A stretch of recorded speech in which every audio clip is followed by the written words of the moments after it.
கிறிஸ்து இயேசுவுக்குள்ளாக மீண்டுமாக உங்களை சந்திப்பதிலே நாங்கள் மிகுந்த மகிழ்ச்சி அடைகிறோம். நிச்சயமாகவே கர்த்தருடைய மகத்தான ஆசீர்வாதம் வல்லமையாக நமக்குள்ளாக கிரியை செய்கிறதற்காக மீண்டுமாக நம்முடைய உள்ளத்தின் ஆழத்திலிருந்து ஜீவனுள்ள தேவனை ஸ்தோத்தரிப்போமாக. ஒவ்வொரு வாரமும் கர்த்தருடைய வாக்கியத்தை உங்களோடு கூட பகிர்ந்து கொள்கிறதற்கு ஏதுவாக ஆண்டவர் கொடுக்கும் இந்த வாக்கியத்திற்காக எப்பொழுதும் ஆண்டவரை நினைத்து நான் ஸ்தோத்தரிப்பது உண்டு. நாங்களும் தொடர்ச்சியாக உங்கள் ஒவ்வொருவருக்காக நாங்கள் ஜெபிக்கிறோம். நீங்களும் இந்த நிகழ்ச்சிக்காக ஜெபிக்கும்படியாக உங்களை அன்புடன் கேட்டுக்கொள்கிறோம். ஒவ்வொரு வாரமும் நீங்கள் பார்க்கும் இந்த செய்தியை உங்களுடைய நண்பர்களோடும் உங்களுடைய உறவினர்களோடும் நீங்கள் பகிர்ந்து கொள்ள வேண்டும் என்று நாங்கள் ஆசிக்கிறோம். இந்த நாளில் கூட கடந்த வாரத்தினுடைய ஒரு தொடர்ச்சியை நாம் தியானிக்கத்தக்கதாக இருக்கிறோம். நம்ம எல்லாருக்கும் நன்றாக தெரியும், லூக்கா 15ஆம் அதிகாரத்தை மையமாக வைத்து தொலைந்து போனதை மீண்டுமாக திரும்பவும் பெற்றுக்கொள்ளும் பொழுது நம்முடைய தேவன் எவ்வளவு சந்தோஷப்படுகிறார், பரலோகம் எவ்வளவு சந்தோஷப்படுகிறது. மனம் திரும்ப அவசியமில்லாத 99 நீதிமான்களை காட்டிலும் ஒரு பாவி மனம் திரும்புகிறது நிமித்தமாக எவ்வளவு மிகுந்த சந்தோஷமும் கோலாகல கொண்டாட்டமும் பரலோகத்திலே உண்டாகிறது என்பதை நாம் அறிந்திருக்கிறோம். அந்த மேன்மையை தொடர்ச்சியாக நாம் தியானிக்கிறதற்கு ஏதுவாக கண்களை மூடி நாம் ஜெபம் செய்வோம். மகா வல்லமையும் கிருபையும் அன்பும் தயவும் உள்ள எங்கள் ஆண்டவரே, இந்த பரிசுத்தமான வேளையிலே ராஜா, மீண்டுமாக உம்முடைய கரத்திலே எங்களை நாங்கள் அர்ப்பணம் செய்கிறோம். எங்களை நாங்கள் தத்தம் செய்கிறோம் ராஜா. உம்முடைய ஆவியானவரை கொண்டு எங்களை பலப்படுத்தி சத்திய வசனத்தை எங்களுக்கு கற்றுக் கொடுக்கும்படியாக ஜெபிக்கிறோம். இந்த எளியவனை மறைத்து உம்முடைய தூய ஆவியானவர் மூலமாக நீங்க வெளிப்படுங்க. நன்மைகளை கிறிஸ்து இயேசுவின் மூலமாக கேட்கிறோம் எங்கள் பரலோகத்தின் நல்ல பிதாவே, ஆமென். இந்த லூக்கா 15ஆம் அதிகாரத்திலே ஆண்டவர் தொலைந்தவைகளை மீண்டுமாக பெற்றுக்கொள்ளும் பொழுது எவ்வளவு சந்தோஷம் பரலோகத்திலே உண்டாகிறது என்பதை பரிசேயர்களுக்கு கற்றுக் கொடுக்கிறதற்கு ஏதுவாக இந்த ஓமானத்தை சொன்னார் என்று பார்க்கிறோம். அதிலே ஒரு ஆடு தொலைந்தது, ஒரு வெள்ளிக்காசு தொலைந்தது, குறிப்பாக இளைய மகன் தொலைந்து போனான். இந்த மூன்றையும் நாம் ஆராய்ந்து படித்து கொண்டு வருகிறோம். அதில் குறிப்பாக ஆண்டவர் இந்த ஓமானத்தை எதற்காக சொன்னார் என்றால், இஸ்ரவேல் ஜனங்கள் சத்தியத்தை பெற்றவர்கள், அவர்கள் சத்தியத்திலே நிலைத்திருந்திருக்க வேண்டும். ஆனால் அவர்களுடைய ஆவிக்குரிய வாழ்க்கை கூட என்னமாய் மாறினது என்றால், உலகத்திற்குள்ளாக அவர்கள் தொலைந்து போனவர்களாக ஆண்டவர் அவர்களை காண்பிக்கிறார். ஏன் அப்படின்னா, இந்த புறஜாதியர்கள் வேதத்தையும் வாங்கி பெற்றுக்கொண்டு ஆண்டவருடைய ஆசீர்வாதத்தின் மேன்மைகளையும் ருசித்து இதோ புறஜாதியார்கள் வாழ்கிறது போல அவர்களுக்கு ஒரு ராஜா இருக்கிறார்கள், இதோ எங்களுக்கும் ஒரு ராஜா வேண்டும் என்றும் புறஜாதியர்களுடைய மார்க்கத்தை அதிகமாக கற்றுக்கொண்டு உலகத்திற்குள்ளாக போனார்கள் என்று பார்க்கிறோம். அதை சங்கீதக்காரன் 81ஆம் சங்கீதம் 11வது வாக்கியத்திலே சொல்லும் பொழுது ஆண்டவர் சொல்றாரு, என் ஜனமோ என் சத்தத்திற்கு செவி கொடுக்கவில்லை, இஸ்ரவேல் என்னை விரும்பவில்லை.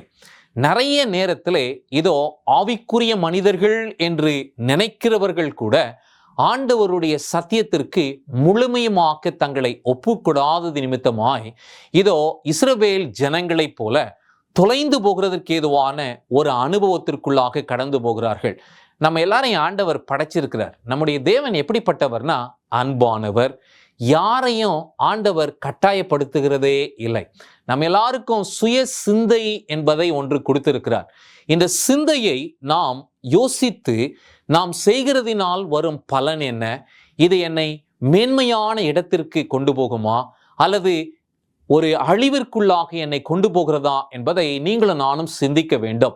அதே சங்கீதம் 81:12 நீங்க கவனிச்சீங்க அப்படின்னா, ஆகையால் அவர்கள் அவருடைய இருதயத்தின் கடினத்திற்கு விட்டு விட்டேன். ஆண்டவர் சொல்றாரு, நிறைய விசை என்னுடைய ஜனத்தை மீண்டுமாக என் பக்கம் சேர்த்து கொள்ளுகிறதற்கு ஏதுவாக தீர்க்கதரிசிகளை அனுப்பி வேத வாக்கியங்களை அவர்களுக்கு கொடுத்து வெளிச்சத்திற்குள்ளாக நான் அழைக்க முற்பட்டோம். இஸ்ரவேல் ஜனங்க எப்படி இருந்தாங்க அப்படின்னா, இதோ தங்களுடைய சுயபோன போக்கிலே தங்களுடைய யோசனையின்படியே அவர்கள் நடக்க விருப்பமாய் இருந்தார்கள். அந்த வேத பகுதி சொல்லுகிறது, தங்கள் யோசனையின்படியே நடந்தார்கள். இன்னைக்கு நம்முடைய வாழ்க்கையில பிரச்சனை என்ன நினைக்கிறீங்க? நிறைய பேர் பிரச்சனையில் அகப்படுகிறதற்கான மிக முக்கியமான காரணம் என்ன அப்படின்னா இந்த இளைய குமாரன் போலதான். இவன் யோசித்தான், தனக்கு இன்பமானதை அனுபவிக்க முடியவில்லையே, என் தகப்பன் தடையாக இருக்கிறானே, என்னுடைய வீட்டிலே இருக்கும் என்னுடைய மூத்த சகோதரன் எனக்கு தடையாக இருக்கிறானே, அதனால் நான் என்னை தனிமைப்படுத்திக் கொள்வேன் என்று சொல்லி தனிமைப்படுத்தி கொள்ளுகிறவர்கள் நிறைய பிரச்சனைக்குள்ளாக ஆளாகிறார்கள். இன்னைக்கு உலகத்துல நீங்க பாத்தீங்கன்னா வாலிப பிள்ளைங்களும் சரி, நிறைய மனிதர்களும் சரி, சபைக்கு நல்லா ஒரு காலம் வந்திருப்பாங்க. ஆனா அவர்கள் உலகத்தை அனுபவிக்க வேண்டும் என்று எண்ணும் பொழுது சபையாரை விட்டும் தன்னுடைய வீட்டாரை விட்டும் தனிமைப்படுத்தி கொண்டு தூர தேசத்திற்குள்ளாக அல்லது உலகத்திற்குள்ளாக கடந்து போகிற அனுபவத்தை நாம் அறிந்திருக்கிறோம். இதை ஆண்டவர் பார்க்கும் பொழுது ரொம்ப வெசனப்படுறார். அதே சங்கீதம் 81:13 வாசிக்கும் பொழுது ஆண்டவர் சொல்றாரு, என் ஜனம் என் சத்தத்திற்கு செவி கொடுத்து இஸ்ரவேல் என் வழிகளிலே நடந்தால் நலமாக இருக்கும். இப்போ இந்த இளையகுமாரன் அப்பா கிட்ட சொத்தை பாதி பிரிச்சு கேட்டபொழுது அப்பா சந்தோஷமா கொடுத்திருப்பாரு அப்படின்னு நீங்க நினைக்கிறீங்களா? இதை ஏன் நான் சொல்றேன் அப்படின்னா, நிறைய நேரத்துல நாம இளையகுமாரனை போலதான் ஜெபிக்கிறோம். நம்முடைய ஜெபத்துல மாம்ச சம்பந்தமான காரியத்தை தான் அதிகமா கேட்கிறோம். சில நேரத்துல ஆண்டவர் சரி நம்முடைய பிள்ளைகள் கேட்கிறாங்களே அப்படின்னு சொல்லி அதை கொடுத்துருவார். ஆனா அதை நாம் பெற்றுக்கொண்டு அதனால் பாடுகளையும் கஷ்டங்களையும் நாம் அனுபவிக்கும் பொழுதுதான் ஐயோ அப்பா சொன்ன ஆலோசனையின்படி செய்திருந்தால் எல்லாமே நலமா இருந்திருக்குமே அப்படி என்று நாம் யோசிக்கிறது உண்டு. சரி, இன்றைக்கு நாம் என்ன செய்ய போகிறோம் என்றால், இந்த இளையகுமாரன் தொலைந்து போன அனுபவத்தை சற்று ஆழமாக வேதாகமத்திலே நாம் கவனிக்க போகிறோம். ஏன் அப்படின்னா, இந்த ஆதியாகம புத்தகத்தை நீங்க நல்லா படிச்சீங்க அப்படின்னா வம்ச வரலாறு அங்கு குறிப்பிடப்பட்டிருக்கிறது. அதுல குறிப்பா ஆதாம் ஏவாளுக்கு 2 பிள்ளைகள் முதலாவதாக பிறந்தார்கள். பிற்பாடு அவங்களுக்கு நிறைய ஆண் பிள்ளைகள் பெண் பிள்ளைகள் பிறந்தாங்க. அதன் மூலமா தான் உலகத்துல சந்ததி உண்டானது என்பதை நாம் அறிந்திருக்கிறோம். ஆனா இதுல என்ன நம்ம குறிப்பா கவனிக்கணும் அப்படின்னா, இந்த ஓமானத்தை ஆண்டவர் சொல்லும்போது மூத்த மகன் உலகத்திற்குள்ளாக போய் கெட்டு போய் திரும்பி வந்தான் என்று சொல்லாமல், இளைய மகன் அதாவது 2வது மகன் இதோ உலகத்திற்குள்ளாக தொலைந்து போய் அவன் மீண்டும் திரும்பி வந்த அனுபவத்தை ஆண்டவர் சொல்லுகிறதற்கான காரணம் என்ன? அதை ஆதியாகமம் துவங்கி நீங்க வாசிச்சீங்க அப்படின்னா, மூத்த பிள்ளைங்க பொறுப்பா இருந்திருக்கணும், அவங்க முன்மாதிரியா இருந்திருக்கணும். ஆனா நிறைய நேரத்துல மூத்த பிள்ளைகள் மாம்ச சம்பந்தமானவர்களாகவே இருந்தார்கள். இந்த ஓமானத்துல கூட மூத்த குமாரன் அப்பா கூடயே இருந்தது போலதான் இருந்தது. ஆனா கடைசி வரைக்கும் மனம் திரும்பாதவன் யார் இந்த ஓமானத்துல அப்படின்னு பாத்தீங்கன்னா மூத்தவன் தான். இளையவன் கூட கொஞ்ச காலம் கெட்டு போய் அவன் மனம் திரும்பி அப்பா கிட்ட அப்பாவுடைய சித்தத்திற்கு தன்னை ஒப்பு கொடுத்தான் என்று பார்க்கிறோம். அப்படி என்றால் எனக்கு அருமையான தேவனுடைய பிள்ளைகளை, இன்றைக்கு ஆதியாகம புத்தகத்தை சற்று ஆழமாக நாம் கவனிக்க வேண்டும். காயினை முதலாவதாக ஏவாள் பெற்ற பொழுது, காயின்னா என்ன தெரியுங்களா அர்த்தம்? கர்த்தரால் ஒரு மனுஷனை பெற்றேன் என்று அர்த்தம். ஆபேல் சற்று நாட்கள் கழித்து அவன் பிறந்தான். அவனுக்கு மாயை என்று அந்த அம்மா பெயர் வச்சாங்க. ஏன் அப்படின்னா, இவங்க முதல்ல விசுவாசித்தாங்க. முதல் பிறந்த பையனே இதோ அந்த வலுசர்பத்தின் தலையை நசுக்க போகிறவன் இவன்தான் என்று நினைத்தார்கள். ஆனால் அது அப்படி இல்லாதது நிமித்தமாய் அடுத்த பிறந்த குழந்தைக்கு ஆபேல் மாயை என்று அவர்கள் பெயர் வைத்தாங்க. ஏன் அப்படின்னா, அவங்க பார்த்ததெல்லாம் அவங்க கண்ணு முன்னாடி மறிச்சுக்கிட்டே இருந்துச்சு. நம்பிக்கையற்ற ஒரு வாழ்க்கை வாழ்கிறோமே என்று சொல்லி பெயரிட்டார்கள். ஆனா இங்கே நீங்க கவனிக்க வேண்டியது என்ன அப்படின்னா, 2வது மகன் இதோ மனம் திரும்பி ஆண்டவருக்கு ஏற்ற உகந்த பலியை கொண்டு அவன் தேவனால் அங்கீகரிக்கப்பட்டவன் என்று வேதாகமத்திலே நாம் பார்க்கிறோம். அப்படியே ஆபிரகாமுடைய குடும்பத்திற்கு வருவோமே, காத்திருக்க சொன்னாரு.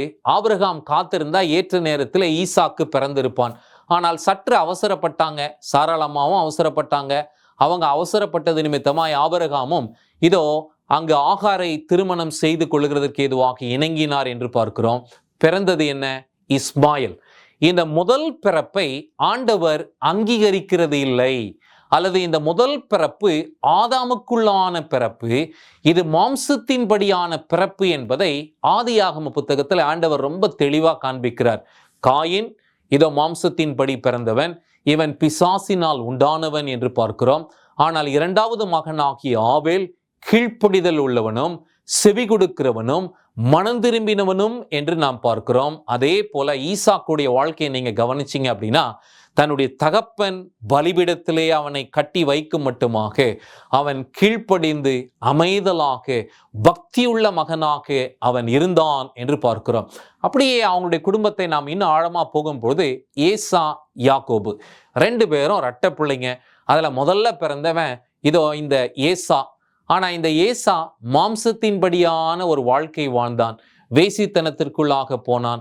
அது மாத்திரம் இல்லாமல் இதோ புறஜாதிய பெண்மணிகளை அவன் திருமணம் செய்தான்.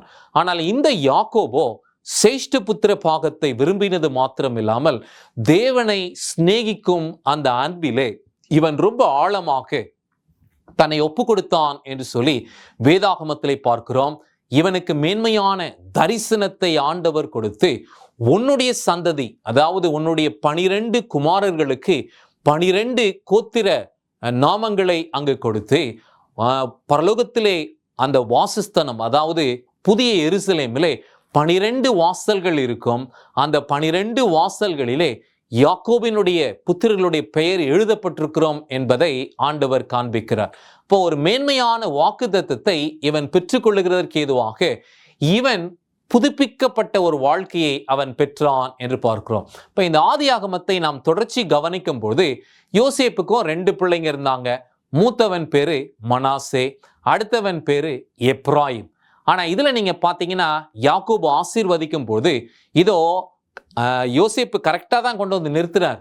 ஆனா யாக்கோபு கையை இப்படி அழகா மாத்தி போட்டார். ஏன் அப்படின்னா இளையவன் பெருகுவான். இப்ப இந்த அனுபவங்களை எல்லாம் பைபிள்ல நம்ம வாசிக்கும் போது ஆண்டவர் நமக்கு ஆதியாகமம் புத்தகம் துவங்கி ஒரு விஷயத்தை நமக்கு கற்றுக் கொடுக்கிறார். அது என்ன அப்படின்னா, ஆதாமுக்குள் முதல் விசை நாம் பிறந்து விட்டோம். இந்த பிறப்பை முற்றிலுமாக தேவன் அங்கீகரிக்கிறது இல்லை. நாம தேவனுடைய ராஜ்யத்திற்குள்ளாக பிரவேசிக்க வேண்டுமே என்றால் மாம்சத்தின்படியாக மாத்திரமல்ல, ஆவியின்படி பிறக்க வேண்டும். நிக்கோதேமு இடத்துல ஆண்டவர் சொன்னார் இல்லையா, இதோ ஒருவன் ஜலத்தினாலும் ஆவியினாலும் பிறவாவிட்டால் அவன் தேவனுடைய ராஜ்யத்திற்குள்ளாக பிரவேசிக்க முடியாது. அப்படி என்றால் ஆண்டவர் 2வது பிறப்பு என்பதை ஒன்றை நமக்கு காண்பிக்கிறார். அந்த 2வது பிறப்பு யாருக்குள்ள அப்படின்னா, இரட்சகராகிய இயேசு கிறிஸ்துவுக்குள்ளாக. இந்த நாளிலும் செய்தியை கேட்டுக்கொண்டிருக்கோம் எனக்கு அருமையான தேவனுடைய மகனே, மகளே, நீங்களும் நானும் சற்று ஆழமாக சிந்திக்க வேண்டும். நாம் ஏனோதானோ என்று நம்முடைய வாழ்க்கையை நாம் வாழக்கூடாது. ஒரு நோக்கத்துடன் ஆண்டவர் நம்மை படைத்திருக்கிறார்.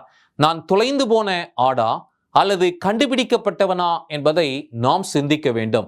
ஒருவேளை இன்னும் நாம் மாம்சத்திற்குரிய கிரியைகளை நடப்பித்து கொண்டு வேதத்திற்கு புறம்பாக நாம் வாழ்வோமே என்றால் முதல் ஆதாமுக்குள்ளாக நாம் இருக்கிறோம்.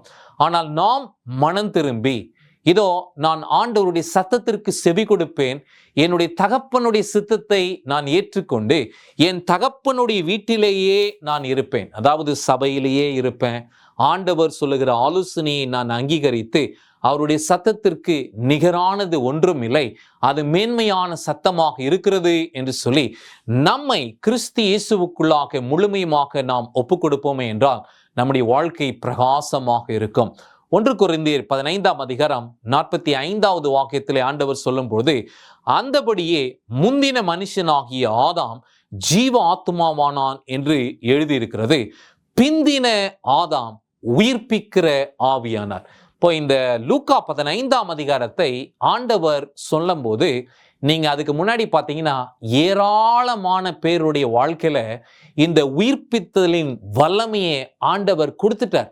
இயேசு மனம் திரும்புதலை குறித்தும் தேவனுடைய ராஜ்யம் சமீபமாய் இருக்கிறது என்று சொன்ன அந்த செய்தியை கேட்டு இதோ அநேகர் மனம் திரும்பி கிறிஸ்துவுக்கு பின்னதாக வந்தார்கள். இதை பார்த்த அங்கு பரிசேயர்களும் வேதப்பாரர்களும் பொறாமப்பட்டாங்க. ஏன் அப்படின்னா அவங்க இன்னும் முதல் பிறப்பிலேயே இருந்தாங்க. ஆதாமுக்குள் அவர்களும் ஒரு ஜீவ ஆத்மாவாய் இருந்தார்களே ஒழிய கிறிஸ்து சொன்ன அந்த வசனத்தின் மேன்மையை அவர்கள் உணரவில்லை. இந்த நாளிலும் செய்தியை கேட்கும் உங்களிடத்திலும் என்னிடத்திலும் ஆண்டவர் ஒரு கேள்வியை கேட்கிறார். அந்த கேள்வி ரொம்ப முக்கியமான கேள்வி. அந்த கேள்வி என்ன அப்படின்னா, இன்றைக்கு நாம் யாருக்குள் இருக்கிறோம்? இந்த உலகத்தில் இருக்கிற மனுஷர்கள் எல்லாரையும் நம்ம எடுத்துக்கோமே, ஒன்று கிறிஸ்துவுக்குள்ள இருக்கிறாங்க, இல்லை அப்படின்னா முதல் ஆதாமுக்குள் இருக்கிறார்கள். மாம்சத்தின்படி எப்படியோ இந்த உலகத்துல நம்ம பிறந்துட்டோம்.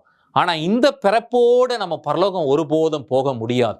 ஏன் அப்படின்னா மாம்சத்தின் கிரியைகளை அழிக்கிறதற்காகவே கிறிஸ்து இயேசு வந்தார், அல்லது சத்ருவின் கிரியைகளை அழிக்கிறதற்கு ஏதுவாகவே கிறிஸ்து இயேசு வந்தார்.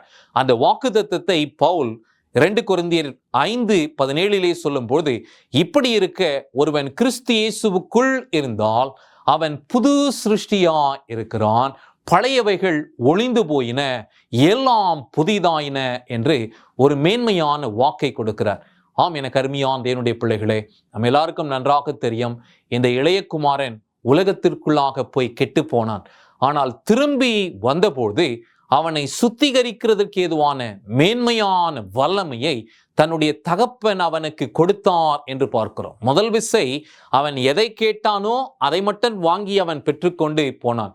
ஆனால் அவன் மனம் திரும்பி வந்தபோது அவன் கேட்காத ஆசீர்வாதங்களை பெற்றுக்கொண்டான். அதே போலதான் நம்முடைய வாழ்க்கையும் ஆண்டவர் புதிதாக்குகிறார், நம்மை மென்மேலுமாக பலப்படுத்துகிறார் என்பதிலே எந்த விதமான சந்தேகம் இல்லை.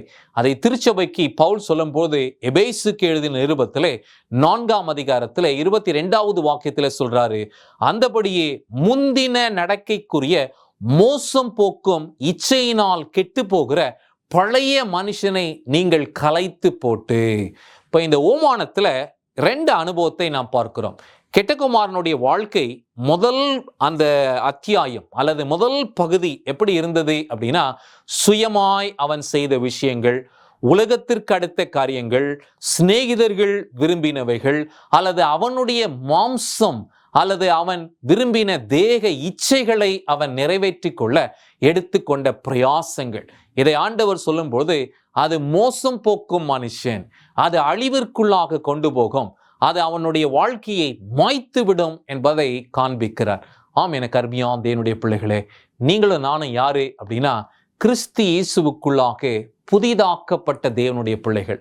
அதை ஆண்டவர் உங்களுக்கு இன்றைக்கு நினைப்பூட்டுகிறார், அதை நமக்கு இன்றைக்கு நினைப்பூட்டுகிறார். அதே எபேசியர் 4:23-24 நாம் கவனிக்கும் போது, உங்கள் உள்ளத்திலே புதிய ஆவி உள்ளவர்களாகி மெய்யான நீதியிலும் பரிசுத்தத்திலும் தேவனுடைய சாயலாய் சிருஷ்டிக்கப்பட்ட புதிய மனுஷனை தரித்து கொள்ளுங்கள். இந்த கெட்டகுமாரனுடைய அனுபவத்தில் நீங்க பார்த்தீங்க அப்படின்னா, அவன் உயிர்ப்பிக்கப்படுகிறதற்கு ஏதுவாக அவனுடைய புத்தி தெளிஞ்சிச்சு. எப்போ தெளிஞ்சிச்சு அப்படின்னா, அவன் பன்றிகள் மத்தியிலே உட்கார்ந்து ஒரு அடிமையாக பஞ்சம் வந்த பொழுது எல்லாவற்றையும் இழந்து, இதோ நான் ஒன்றுமில்லாதவனாய் நான் நிற்கிறேனே என்று சொல்லி அவன் ஏக்கத்திலே இருந்தபோது இதோ அவனுக்கு உணர்வு வந்தது என்று பார்க்கிறோம்.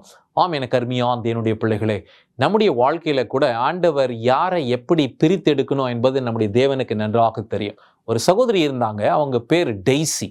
அவங்களுடைய கணவனார் இளம் வயதிலேயே மரித்தது நிமித்தமாய் அவங்களுக்குன்னு இருந்த ஒரே பையனை ரொம்ப செல்லமா ரொம்ப பாசமா வளர்த்தாங்க. அவன் சின்னவனா இருந்தபோது நல்ல செவி கொடுத்தான், அம்மாவுடைய சத்தத்திற்கெல்லாம் கேட்டு இணங்கி அவன் தன்னுடைய வாழ்க்கையை நடப்பித்தான். கொஞ்சம் வாலிப பருவம் வந்த பொழுது எல்லா வாலிப பிள்ளைகள் போலதான் இவன் என்ன பண்ணான் அப்படின்னா, அம்மாவுடைய சொல் கேளாமல் கெட்ட சிநேகிதர்களோடு பழக ஆரம்பித்தான். இது அவங்களுடைய அம்மாவுக்கு ரொம்ப व्यसனமா இருந்துச்சு. ஏன் அப்படின்னா, இதோ இவனுக்காக நான் இன்னொரு கல்யாணம் கூட பண்ணிக்காம என்னுடைய வாழ்க்கையை நான் தியாகம் செய்து நான் இவனுக்காக வாழ்ந்து கொண்டிருக்கிறேனே, ஆனா இவன் மனம் திரும்பாமல் தவறான போக்கிலே போகிறானே என்று சொல்லி அவருடைய மகனுக்காக இந்த அம்மா டெய்சி ஜெபிச்சாங்க. ரொம்ப நாள் ஜெபிச்சாங்க. ஒரு நாள் இவங்க ரொம்ப சந்தோஷப்பட்டாங்க. கொஞ்ச நாள் சபைக்கு வராத மகன் அன்றைக்கு திடீரென்று ஓய்வு நாளில் வந்து தேவனுடைய ஆலயத்திலே வந்து உட்கார்ந்து சத்தியத்தை கேட்டான். அன்றைக்கு வல்லமையாக போதகர் பிரசங்கித்தார். அந்த நாளின் செய்தி என்ன அப்படின்னா, கெட்டகுமாரனுடைய கதை தான். அவன் எப்படி உலகத்திற்குள்ளாக தொலைந்து போனான், அவன் மீண்டுமாக எப்படி திரும்பி வந்தான் என்பதை பிரசங்கித்தார்கள். இதை உட்கார்ந்து அவங்களுடைய மகன் ரொம்ப அழகா கேட்கிறத இந்த அம்மா பார்த்ததும் இவங்களுக்கு ரொம்ப சந்தோஷமாயிடுச்சு. பரவாயில்ல, நம்ம பையன் இன்னைக்கு நல்ல சத்தியத்தை கேட்டிருக்கான், வீட்டுக்கு வந்ததும் அவன்கிட்ட நம்ம கேட்போம் அப்படின்னு சொல்லி வீட்டுக்கு உட்காந்து அவங்க 2 பேரும் சாப்பிடும்பொழுது அம்மா ஸ்லோவா கேட்டாங்க, தம்பி இன்னைக்கு சர்ச்சுக்கு ரொம்ப நாள் கழிச்சு வந்தடா, எனக்கு ரொம்ப சந்தோஷம்டா, இன்னைக்கு பாஸ்டர் பண்ண பிரசங்கம் உனக்கு எப்படிடா இருந்துச்சு அப்படின்னு கேட்டாங்க. இவன் சொன்னா, அம்மா இன்னைக்கு தான் பாஸ்டர் கொஞ்சம் உருப்படியான ஒரு நல்ல பிரசங்கத்தை பண்ணியிருக்காரு அப்படின்னு சொல்லி அவன் சொன்னான். அம்மாவுக்கு ரொம்ப சந்தோஷம். பையன் நல்ல ஒரு பிரசங்கம்னு சொல்கிறானே, சரி இதில் என்னடா உனக்கு பிடிச்சிருந்துச்சு, உனக்கு என்னடா இதில் உனக்கு தெரிஞ்சிச்சு அப்படின்னதும் இவன் டக்குன்னு சொன்னாமா, இந்த இளைய குமாரன் இருக்கானே அவன் சரியான முட்டா பையமா, அவன் ஒரு ஃபூலிஷ் ஃபெல்லோ அப்படின்னு சொன்னான். அம்மாவுக்கு இன்னும் ரொம்ப சந்தோஷமாயிடுச்சு. ஏன் அப்படின்னா, இளையகுமாரன் தப்பான ஒரு முடிவை எடுத்து உலகத்திற்குள்ளாக போய் கெட்ட சிநேகிதர்களுடன் அவன் கெட்டு போனதை தான் இவன் முட்டாள்தனமா செய்தான் என்று சொல்றாங்கன்னு நினைச்சிட்டு, தம்பி ரொம்ப அழகா நீ பிரசங்கத்தை கேட்டிருக்கடா, ஏன்டா அவன் முட்டாள் அப்படின்னு கேட்டாங்க. அவன் சொன்ன, அம்மா அப்பாவுடைய சொத்துல பாதி கேட்டானே, இவன் போறவன் அப்பாவுடைய கிரெடிட் கார்டையும் கேட்டிருந்தா இவன் போய் எல்லாத்தையும் இழந்த பிறகும் அப்பா சம்பாதிச்சு போட அந்த கிரெடிட் கார்டை வச்சு இவன் நிறைய வாங்கி அப்படியே இருந்திருக்கலாமே அப்படின்னு சொன்னதும் இந்த அம்மாவுடைய கண்களிலே கண்ணீர் வர ஆரம்பித்தது. ரொம்ப வேதனையாயிட்டாங்க. உடனே பாஸ்டரை அணுகி, பாஸ்டர் 2000 வருஷத்துக்கு முன்னாடி ஆண்டவர் சொன்ன ஓமானத்தை நீங்க ரொம்ப வல்லமையா பிரசங்கித்தீங்க. என்னுடைய பையனும் ரொம்ப அழகா உட்கார்ந்து அதை கவனித்து கேட்டான். நான் நினைச்சேன் என் பையன் இன்னைக்கு மனம் திரும்பிட்டான் அப்படின்னு நினைச்சேன். ஆனா எனக்கு ரொம்ப வேதனையா இருக்கு பாஸ்டர், இந்த ஓமானத்தை இப்படி புரட்டுறானே என்று சொல்லி அவன் சொன்ன அந்த காரியத்தை சொன்னபோது போதகர் சொன்னாரு, அம்மா நீங்க ஒன்றும் கவலைப்படாதீங்க, ஆண்டவர் வேதாகமத்திலே கொடுத்திருக்கிற எந்த வாக்கியமாக இருந்தாலும் அது எல்லா காலத்திற்கும் பொருந்தும். அது எந்த காலத்திலும் வாசிக்கிற மனுஷர்களுக்கு அது நித்திய ஜீவனை கொடுக்கிறதுக்கு ஏதுவாக அவைகள் அனைத்தும் கிறிஸ்துவை பற்றிய மேன்மையாக இருக்கிறது. அதனால் நீங்க ஒன்றும் கவலைப்படாதீங்க. கெட்டு போன உங்களுடைய மகனுக்காக நீங்க கண்ணீரோட ஜெபிங்க. உங்களுடைய கண்ணீரான ஜெபத்தை கேட்கிறதற்கு நம்முடைய ஜீவனுள்ள தேவன் வல்லவராக இருக்கிறார். நிச்சயமாகவே ஒரு நாள் உங்களுடைய மகன் மனம் திரும்பி மீண்டுமாக வருவான். இதோ உங்களுடைய நம்பிக்கை வீண் போகாது, உங்களுடைய கண்ணீரான ஜெபம் வீண் போகாது என்று சொல்லி போதகர் இந்த சகோதரியை தேற்றி அனுப்பின ஒரு நிஜ அனுபவத்தை நான் வாசித்தேன். இதை ஏன் நான் இன்றைக்கு உங்களிடத்திலே சொல்லுகிறேன் என்றால், ஆம் எனக்கு அருமையான தேவனுடைய பிள்ளைகளே, ஒருவேளை நாம இந்த உலகத்திற்குள்ளாக கடந்து போய் சமாதானமா இருக்கலாம் அப்படின்னு நம்ம நினைக்கலாம். இதோ தேவனை விட்டு தூரமாய் போகிற எந்த ஆடாக இருந்தாலும் சரி அவர்களுக்கு சமாதானம் கிடையாது. தகப்பனுடைய வீட்டை விட்டு இதோ நான் தனியாக வாழ்ந்து கொள்வேன் என்று சொல்லி தூர தேசத்திற்கு போகிற எந்த கெட்ட குமாரனாக இருந்தாலும் சரி அவருடைய வாழ்க்கை சந்தோஷமாகவே இருக்காது. நம்ம எல்லாரையும் ஆண்டவர் படைத்ததனுடைய நோக்கம் என்ன அப்படின்னா, நீங்களும் நானும் சந்தோஷமா இருக்கணும், கர்த்தருக்குள்ள நம்ம பலப்படணும். ஆண்டவர் நம்மை உருவாக்கினதனுடைய நோக்கமே அதுதான். ஆனா இன்றைக்கு மனுஷர்களுடைய முகத்தை காலையில பார்க்கும்பொழுதும் சரி, மத்தியானத்துல பார்க்கும்பொழுதும் சரி, மாலையில பார்க்கும்பொழுதும் சரி சந்தோஷமே இல்லை. காரணம் என்ன அப்படின்னா, அவர்கள் தொலைந்து போய் விட்டார்கள். சங்கீதக்காரன் தொலைந்து போன போது அவன் எழுதின அனுபவம் சங்கீதம் 142:4 சொல்லப்படுகிறது, வலதுபுறமாய் கண்ணோக்கி பாரும், என்னை அறிவார் ஒருவரும் இல்லை, எனக்கு அடைக்கலம் இல்லாமற் போயிற்று, என் ஆத்துமாவை விசாரிப்பார் ஒருவரும் இல்லை. நிறைய நேரத்துல அப்பாவுடைய சத்தத்திற்கு செவி கொடுக்காமல் நாம் போகும் பொழுது கெட்ட குமாரனை போலதான் நம்மை சுற்றிலும் நம்ம பார்ப்போம், நம்மை அறிந்தவர்கள் ஒருவரும் இல்லையே. அவனுடைய அனுபவம் அப்படிதான். அவன் தூரதேசத்திலே போன பொழுது அடிமையாய் மாறினான். ஆனால் எனக்கு அருமையான தேவனுடைய பிள்ளைகளே, உங்களையும் என்னையும் ஆண்டவர் உருவாக்கி இருக்கிறார். ஒரே நோக்கம்தான். அந்த நோக்கம் என்ன அப்படின்னா, கண்டுபிடிக்கப்பட்டவர்களாய் ஜீவனுள்ள தேவனுடைய பலத்த கைக்குள்ளாக நம்மை உள்ளடக்கும் போது நமக்கு மேன்மையான ஆசீர்வாதங்களை ஆண்டவர் வைத்திருக்கிறார். சங்கீதக்காரன் சொன்னது போல, இதோ நாம் நம்முடைய தேவனையே நோக்கி பார்ப்போம், நம்முடைய வாழ்க்கை கட்டப்படும், நம்மை புதுப்பிக்க தேவன் வல்லவராக இருக்கிறார். மீண்டுமாக அடுத்த வாரம் இதே நேரத்தில் உங்களை சந்திக்கும் வரை கர்த்தர் உங்கள் ஒருவரையும் ஆசீர்வதிப்பாராக. ஆமென்.